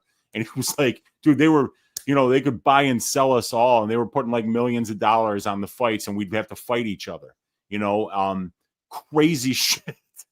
So this guy's got a pretty wild background already. And he's 10-1 as a pro. All 10 wins are by knockout. And he just looks to have that ridiculous death touch power that if he hits you like Prates does or like Gene Silva does, that you're just going to melt. And the funny thing is that Jimmy Llontop, this guy's got a head like an Easter Island statue, and he can take tons of punishment. Like he's one of these guys, you just hit him clean and he just smiles back at you. He just doesn't care. So it's going to be like, the immovable object against the unstoppable force here. I mean, is Hufi going to be able to knock this dude out? Because it would be a massive feather in his cap if he did. But yeah, the line is just stupid. At this point, I think this is dog or pass, and there's good reasons to bet Llontop here. The guy went tit for tat for 15 minutes with Slava Borshev, who, by the way, is a very, very, very good striker. So to just go out and say that Hufi's that much better of a striker than Borshev is, I think is irresponsible. And this line is irresponsible. But, until one of these Fighting Nerds guys actually loses a fight, I just think we're going to see these ridiculous lines, and the Juice Boys are parlaying the shit out of everything, and they're laughing their ass off while they cash every bet because these favorites are coming through with alarming consistency right now. And Hufi's a guy that, even though he's got a lot to prove, and that Llontop's not exactly some guy that's going to blow your doors off, he's also very durable, and he's a very good kickboxer. So very interesting fight. I think that Hufi by decision will actually be a pretty interesting play. It'll be a play off of the durability of Jimmy Llontop. And then you also got the big cage, and you have the pillow fist gloves. So yeah, I think Llontop might be worth on principle, small money line bet this week. And I think that maybe Mauricio Hufi by decision would be the best way to play him. Yeah, you'll probably get a massive line on the Hufi decision too. I don't think he's won one yet. Yeah, he hasn't, but he's such an accurate striker who's going to be like landing the bigger shots that it's hard to picture him not doing it. If it goes to decision, though, I don't see in what world he ever looks minus 900. He's so low volume.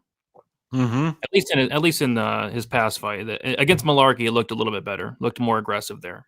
But that's yeah, and he's just so accurate that, he's going to slow down the volume of his opponents. But like, a guy like Llontop, who's got that dumbass durability, man, it might not care. He might not care about this guy's power. And if he puts a pace on Hufi and can, absorb the big shots, this could get fucking hairy. Could get hairy. And I don't like it hairy. I'll tell you that. I hear you, dude. Tell you that right now. So yeah, Hufi minus 900, Llontop plus 600. Over under set at 1.5. The over 1.5 minus 150. The under 1.5 is plus 120. I will be staying away from this fight, but I think Hufi probably gets it done. Agreed. All right, and we will move on then to the next fight. It is Bo Nickal going against Paul Craig. We got Bo Nickal, 28 years old, 6'1" with a 76-inch reach. Paul Craig, 36 years old, 6'3" with a 76-inch reach. Nickal, 8 years younger. Paul Craig with a 2-inch height advantage. You got the same reach there between the two. Bo Nickal, 5-1 his last 5 fights. A submission win against Jamie Pickett in his debut. Knockout win against Valentin Woodburn. The next fight after that, then a submission win in the second round against Cody Brundage. As far as Paul Craig, he is 1-4 in his last 5 fights. Decision loss to Volkan Oezdemir. Knockout loss to Johnny Walker. Knockout win against Andre Muniz, submission loss to Brendan Allen, then a knockout loss to Kyle Bahayo. Right now, Bo Nickal is minus 1,300. Minus 1,300, there you go. And yeah, I think it's a really great matchup for him in a sense that it's like, Paul Craig's not taking down Bo Nickal. It's not going to happen. And as long as Bo Nickal fights smart here, which would be probably not going down to the mat with Paul Craig, I think he goes out there and probably knocks out Craig early on here. So yeah, I like Nickal. I like the minus 1,300 favorite, but you can't. I mean, if you parlay up Nickal and Hufi, you might get like minus 650. It's not bad. Might be what is it? Let's look. All right, so where is we? Bo Nickal minus 1,300, Mauricio Hufi minus 900, minus 509. Oh, okay, better than I expected. So a 5-unit max bet doesn't quite get you one. Okay, but my God, can we throw John Jones in there at minus 700? John Jones at minus 700 gets us where? Let's see, that's the top fight there. That gets us down to minus 272. Okay, so the 5 now units we're talking. About 1.5. Okay, what if we throw Karina Silva in there? I like her to win. Karina Silva should probably win at minus 300. Ooh, minus 121 now. A 4-legger, or we're not even plus money. There we go. Who else can we throw in there? Maybe we could do like a nice over. How about an over 2.5 in the Eduardo Mori, Veronica Hardy fight? Now we got plus 143. Now we're cooking with gas. There we go. I kind of like it. I like it. So we'll do something like that. 5-leg parlay at plus 143. So yeah, I mean, this fight should be fun. It should be hilarious. I always like Paul Craig fights. They're always fun. They always end up like in a hilarious fashion. Either he goes out there and gets some type of crazy win, or he just dies. So it should be fun nonetheless. Weezy, what are your thoughts on this fight? Yeah, I mean, like this is the biggest bargain that we've gotten on Bo Nickal so far. For those of you who are squawking at the price, well, just remember that Bo Nickal was minus 2,000 over Pickett, and he was minus 1,600 over Woodburn and minus 1,600 over Brundage. So this minus 1,300 is a veritable discount compared to the last lines that we've had to pay. And then when he was on Dana White's Contender Series, I think it was closer to minus 5,000 or 3,000. So yeah. Wait, I'm not joking, actually. Favorites have been crushing. I'm not joking. Favorites have been crushing. Yeah.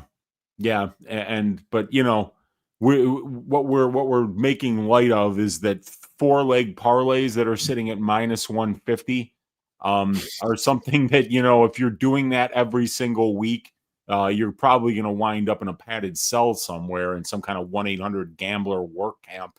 So. But yeah, I mean, like Bo Nickal, can't wait to see him go out there and do his thing again.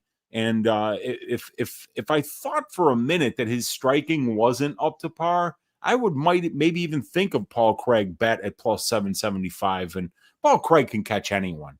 That's one thing you just gotta, if you're parlaying Bo Nickal at minus 1,300, you're gonna have to, have it in your head that there might be some meme triangle finish here, or he might get that armbar like he got against Jamal Hill. You know, I mean, like, this guy's the only guy to beat Ankalaev. He beat Jamal Hill. I mean, he's beaten some of the best fighters in the world, and he pulls it off.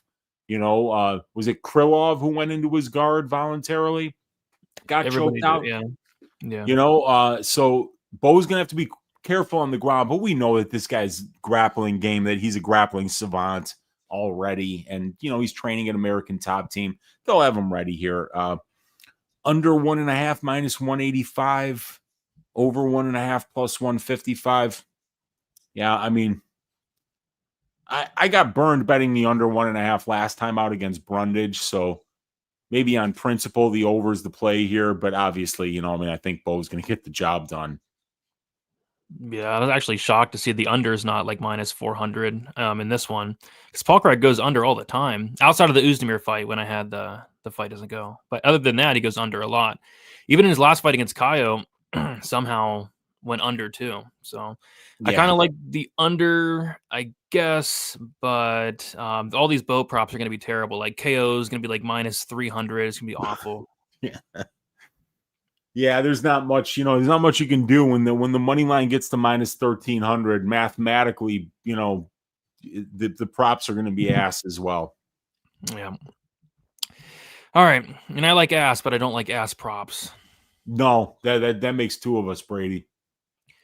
All right, we'll move on to the next fight. We got Viviane Araujo going against Karina Silva. We got Araujo, 37 years old, 5'4", with a 68-inch reach. Karina Silva, 30 years old, 5'5", with a 67-inch reach. Silva, 7 years younger, 1-inch height advantage, 1-inch reach disadvantage. Araujo 2-3 in her last 5 fights. Decision win against Andrea Lee. Decision losses to Alexa Grasso and Amanda Hebos. Decision win against Jennifer Maia, then a decision loss against Natalia Silva. As far as Karina Silva, she is 5-0 in her last 5 fights. Made her debut against Poliana Patelio, won that fight by submission. Had a submission win in the second round against Yan Kuhi, a submission win against Ketlin Souza, a submission win against Marina Moroz, and then a decision win against Ariana Lipski, which makes no sense. How do you not finish Lipski on the ground? But yeah, I mean, this should be Karina Silva, another big favorite here. Man, Ariana or Viviane Araujo is 36 or 37 years old, almost 38. I think maybe like a couple years ago, this could be, you know, a winnable fight for her, just because she does have really good takedown defense. She's a black belt in BJJ. She's going to be the better striker, but it's going to be Silva, who's younger, who has the wrestling to get it down more than likely, has great jiu-jitsu in her own right, probably has the better cardio as well. She showed it off in her last fight. So I lean Silva here, minus 300. I'm not interested, but I think she wins. Weezy, what are your thoughts on this fight? Yeah, I like Silva here as well. She's a terrifying woman, and she's 7 years younger, and that matters, you know. And we know that Vivi's a really well-rounded fighter. You're talking about 5 decision wins as a pro, 4 submission wins, 3 knockout wins. She's fought the better brand of competition. But what Karina has done has just been terrifying. You know, the Patelio fight, she gets a knockdown and finishes with a Darce immediately. Ketlin Souza had to take a year off after what Karina did to her knee. Karina just destroyed Marina Moroz and went out there and just kind of wiped the floor with Ariane Lipski, but just wasn't able to finish the fight. But a little bit of chink in the armor there to show that, because, you know, we just saw Jazz Davicius absolutely rinse Ariane Lipski on the mat the last time out. So maybe Karina's ground game isn't as good as it was showing against fighters like Moroz, Souza, and Patelio, who were all, you know, a notch or 2 or 3 below Vivi. So, but, you know, you're getting the moment winner who's 7 years younger here and who's probably got more power on the feet as well. Karina Silva looks like a science experiment. I think she's going to win this fight. I think that they're just setting Vivi up for another loss here, and she's been fighting some top-notch competition. Andrea Lee had her in some trouble, but she came back to win that fight. She lost to Grasso, who's a former champion. Lost to Hebos, who's been, you know, floating between 115 and 125. Nice decision win against Jennifer Maia as an underdog, and then a loss to Natalia Silva. So I think that this is another prospect she's going to lose to here. Maybe Vivi's good takedown defense, keeps the fight standing, and she wins the minutes on the feet. I think that's probably her path here. But I don't think she should want to be grappling with Karina Silva. Karina's just too dangerous and too opportunistic. Yep, I do lean that way as well. Silva opened up minus 275. She's now minus 300. And then Araujo opened up plus 235. She's currently plus 250. Probably honestly plays out, a little competitive. I think that Karina Silva's striking still very much a work in progress, but could probably get some takedowns here, some control time, and win this fight, probably by decision, I'm thinking. The over-under is set at 2.5. The over 2.5 is minus 250. The under 2.5 is plus 200, which a plus 200 under 2.5 in a Silva fight, like that's enticing, but at the same time, is she going to be the first person to finish Araujo? We'll have to see.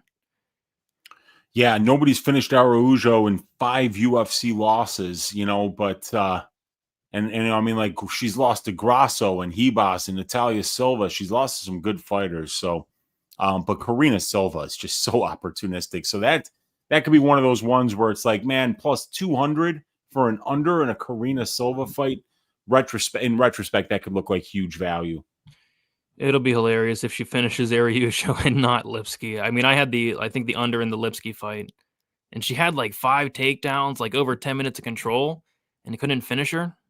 But then Jasmine did. It's like, what? Like, sometimes it just doesn't make any sense.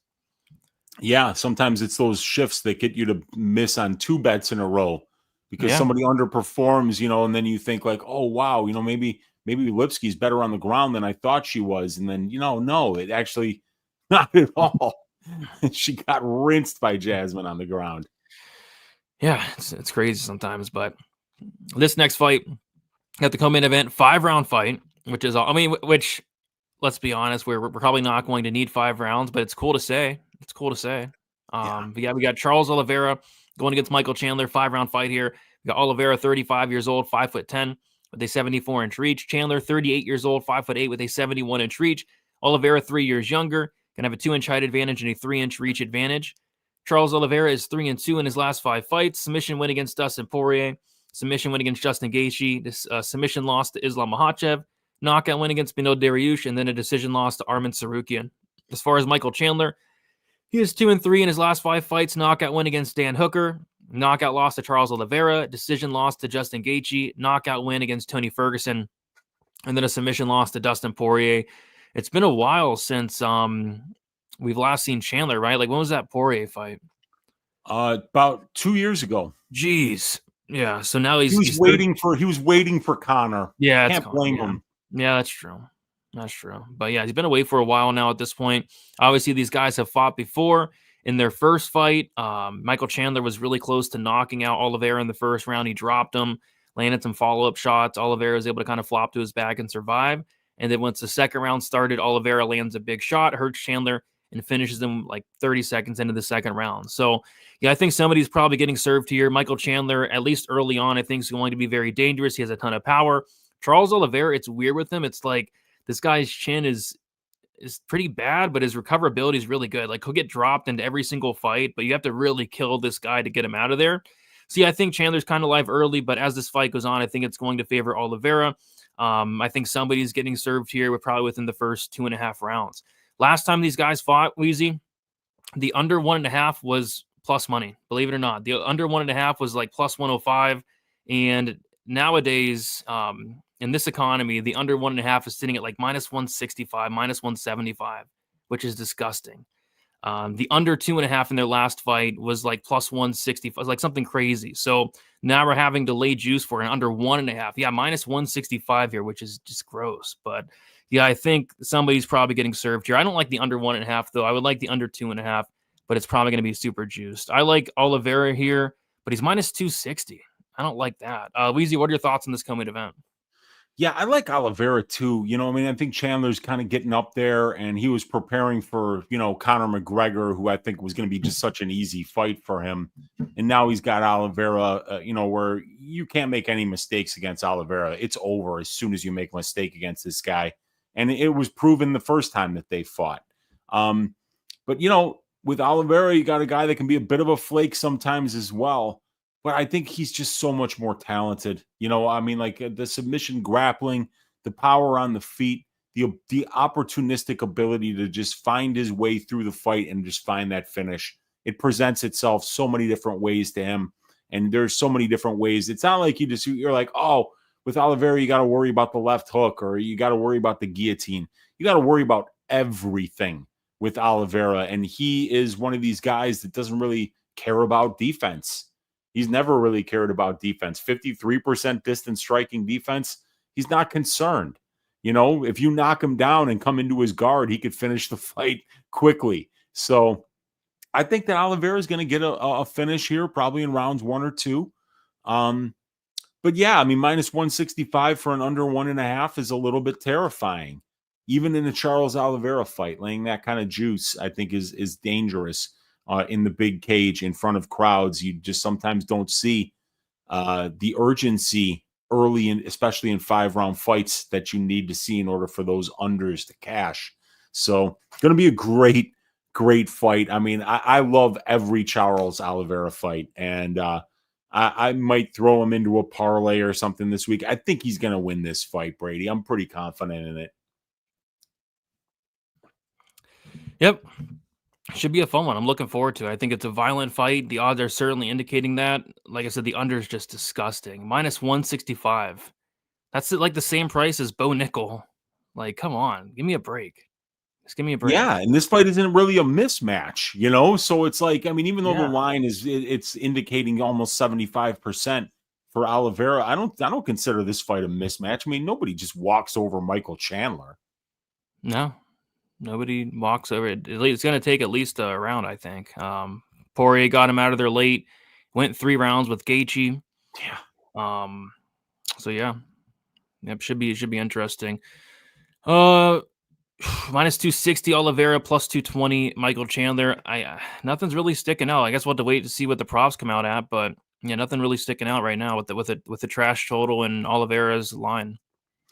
Yeah, and one thing that it's just so hard to do, even with a guy like Oliveira, who's the submission leader in the UFC, is picking between KO and submission. It's so hard to do. You want to just bet inside the distance usually, but it's not like this isn't going to be minus 1,000 in a 5-round fight for fight doesn't go to decision. Yeah. Yeah, I mean, it could be KO or sub. I'm assuming both props probably won't be that great. So he did knock out Chandler their first fight, but I guess I'm picking sub, but it could be very well be a knockout as well. Agreed. Yeah, I could see it being either way because these guys get finished too. And yeah, Chandler isn't really good. Like that's probably what all he's been doing like the last year and a half. Just training, working out. He does look in great shape. He always is in great shape. He's a hard worker. He's a professional, you know. Yes, he is. Yes, he is. All right. Moving on now to the main event. Before you do so, if you guys have not already, be sure to smash the like button. Let's get those likes up. Thank you for hanging out with us on a Sunday. I know we got some football going on, the Texans and the Lions, which is a pretty decent game, but we're talking some UFC 309. That the main event, Jon Jones going against Stipe Miocic, a fight that we've been waiting, it seems like for a while now, to happen. But we got Jon Jones, 37 years old, 6'4" with an 84-inch reach. Stipe, 42 years old, 6'4" with an 80-inch reach. Jones is 5 years younger, same height, and it's going to be Jones with a 4-inch reach advantage. Jon Jones, 5-0 in his last 5 fights. Got a knockout win against Alexander Gustafsson, a decision win against Anthony Smith, decision win against Thiago Santos, and a decision win against Dominic Reyes, and then a submission win against Ciryl Gane. As far as Stipe, he is 3-2 in his last 5 fights, a decision win against Francis Ngannou, knockout loss to Daniel Cormier, knockout win against Daniel Cormier, decision win against Daniel Cormier, and then a knockout loss to Francis Ngannou. So I guess the big thing here is, I mean, the layoffs between these two in general. So Jon Jones, the last time he fought was 1 year and 8 months ago against Ciryl Gane. And that fight lasted, like 3 minutes? Didn't last long. Got a takedown and submitted him shortly after. And as far as Stipe Miocic, the last time he fought was 3 years and 7 months ago, almost a 4-year layoff. This fight really makes no sense. I think we're all in agreement that, Tom Aspinall should be fighting Jon Jones. Like, why are they bringing Stipe in here? I know the Stipe's, heavyweight GOAT, all that, but this guy's not fought in 3 years and 7 months. He's 42 years old. He hasn't won a fight in 4 years. So I don't get it. Jon Jones is a massive favorite here, sitting at -700. This is a fight that, I don't know, I feel like this fight can kind of potentially suck. I feel like both these guys are just going to go in there. Not a ton's going to go on. I feel like Jones is probably going to get the better of Stipe. Stipe looked just awful in his last fight, and that was 4 years ago. He looked drunk showing up to that fight. It looked like he slept in. His hair was all messed up against Ngannou. Looked slow, and again, that was 4 years ago. So I think we're going to see an even more regressed version of Stipe. I think Jon Jones, although old in his own right, still younger than Stipe here, I think Jones gets it done. But -700, no thank you. Weezy, what are your thoughts on this main event? Yeah, there's no chance I'm gambling on this fight because I don't even know if it's a real fight at this point. It's hard when somebody like Stipe at 42 years of age is coming off a 3.5-year layoff. How do you cap that? What has this guy been? He cannot have been just sitting in the gym waiting for the right fight. Being like, I'm going to resurrect my career at 42, and get the belt back. He'll get it back if he wins this fight. But that last Jon Jones fight against Ciryl Gane made no sense to me. I've never really seen a fight quite play out like that. And I'm not entirely sure it was real. What do you think about that fight? Yeah, I went back and watched it. It did look fake. It looked really fake. Either fake or Gane's like the worst grappler ever. Yeah, and the fact that Gane just easily was able to just brush off Sergey Spivak, no fucking problem. I know Jon Jones is the greatest of all time. Nobody has to tell me that. I get how good he is, but it's not like you can just forget about the Anthony Smith performance. You can't forget about the Thiago Santos performance. You can't forget about the Dominic Reyes performance. He was washed up then. And then he comes back after, and it was 2-3 years between the Reyes and the Gane fight.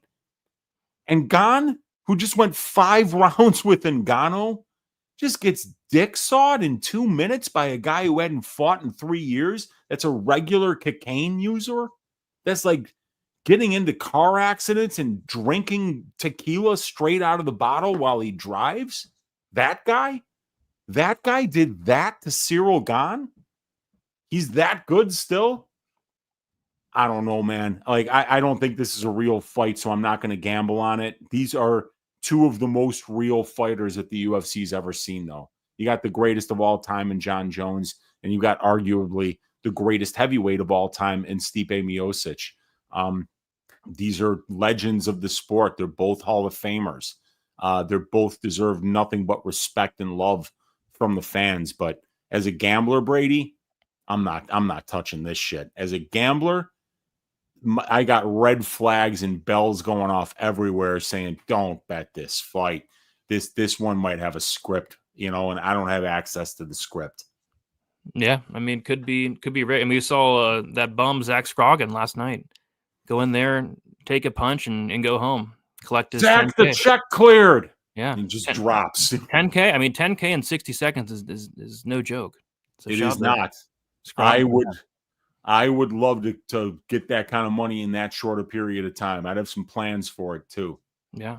So Bones by split robbery decision. Yeah, I actually think this fight might, I don't know, it could be close. I don't know. I really don't know what to expect with this fight. I think this fight's going to be awful, to be honest. People will be booing by round 2. I agree. I think there's not a lot's going to go on. The Gane fight was rigged. It looked rigged, man. It looked rigged for sure. But yeah, should be interesting. Jones looked fat and slow on the feet, and Gane couldn't do anything. Jones did look pretty slow in the limited footage we did see against Gane. But yeah, this fight's rough, man. This fight is so rough. Jon Jones -700. So yeah, we'll parlay up Jones, nickel, and Hufi. What do you say? Jones, nickel, and Hufi. 5 units to win 1.5. Yep. What could go wrong? What could go wrong? We do have to shout out Avery. Avery did not show up this week. but he is technically the sponsor. So we're going to shout out to Avery, and we've been doing like a Stat Diggers parlay. Last week we had Jillian Robertson and Miles Johns.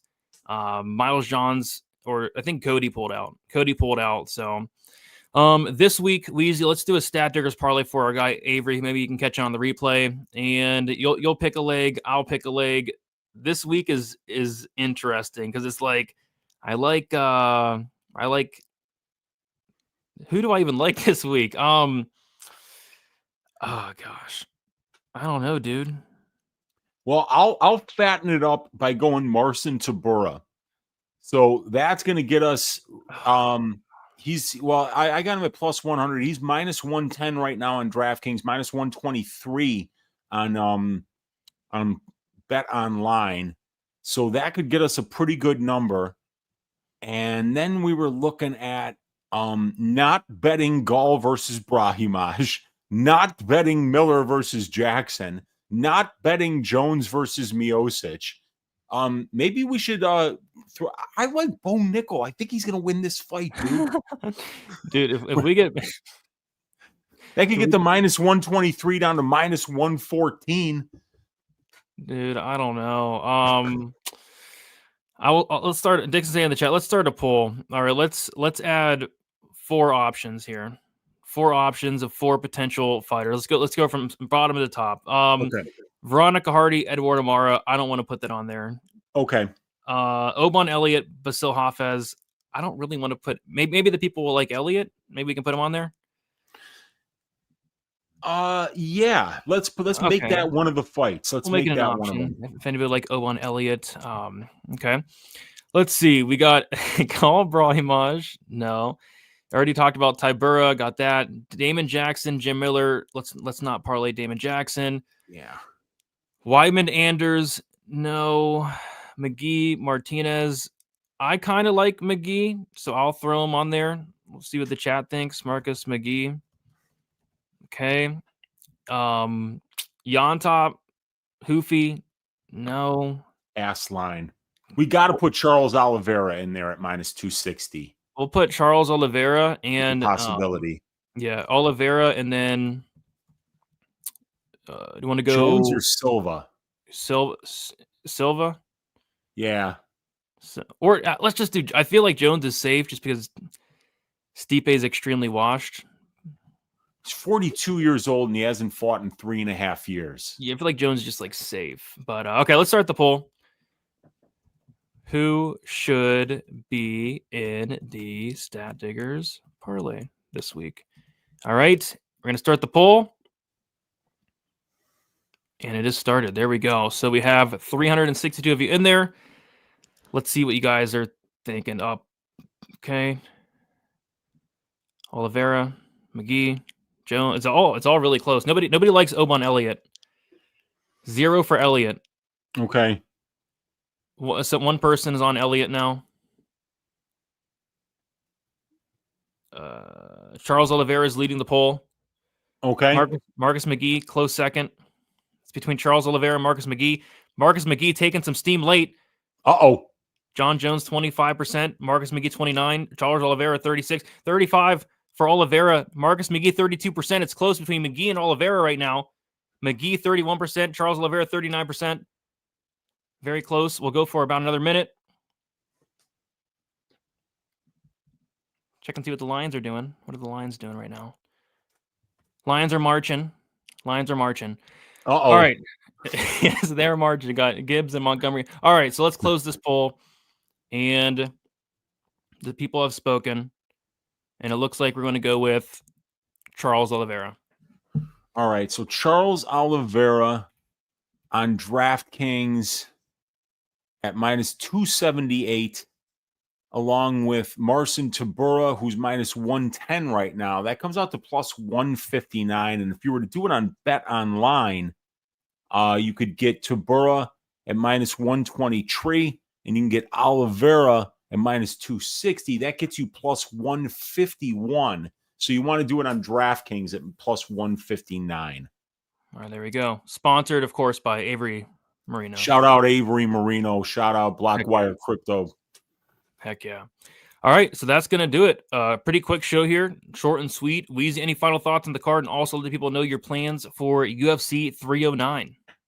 Yeah, I'm going to be doing my probability and balls deep breakdowns shows on Wednesday for this week. I'm going to be spending the rest of the night tonight, tomorrow, Tuesday, writing up all 12 of these fights, looking for a dog pick of the week, looking for Uncle Weezy's ass shaving of the week, and then I'll go live on Friday on YouTube for free, do just the tip, and give you a greasy 3 or 4 leg parlay for UFC 309. I'm looking forward to these fights, and I think that this is a slightly better fight or a card from a betting perspective. Here's where the favorites are right now. Hardy, minus 155. Elliott, minus 218. Gaul, minus 125. Tybura Diniz is a pick'em. Damon Jackson's only minus 166. Anders minus 142. McGhee minus 135. So you've got fights that are actually fairly lined outside of the, minus 1,000 for Bo Nickel, almost minus 300 for Oliveira, minus 700 for Jones, minus 750 for Hufi. So there's some fights that are closely lined this week. So hopefully I'll find some reads that I like to play here and beat some line movement and win some bets. So let's stack cash tickets like flapjacks for UFC 309. I can't wait for these fights. Yeah, sure. Yeah, should be a good card for sure. I think the prelims, there's some good ones, but there's some ones I want to completely avoid. But this main card is gonna be fun. Main card's gonna be very fun. So, yeah, that's about all I got. Should be getting my prediction video out Tuesday or Wednesday. Final thoughts Friday. Best bet on Saturday. Gonna have a full stacked panel for 309. And outside of that, guys, best of luck for UFC 309. We'll talk to you guys soon. See you later.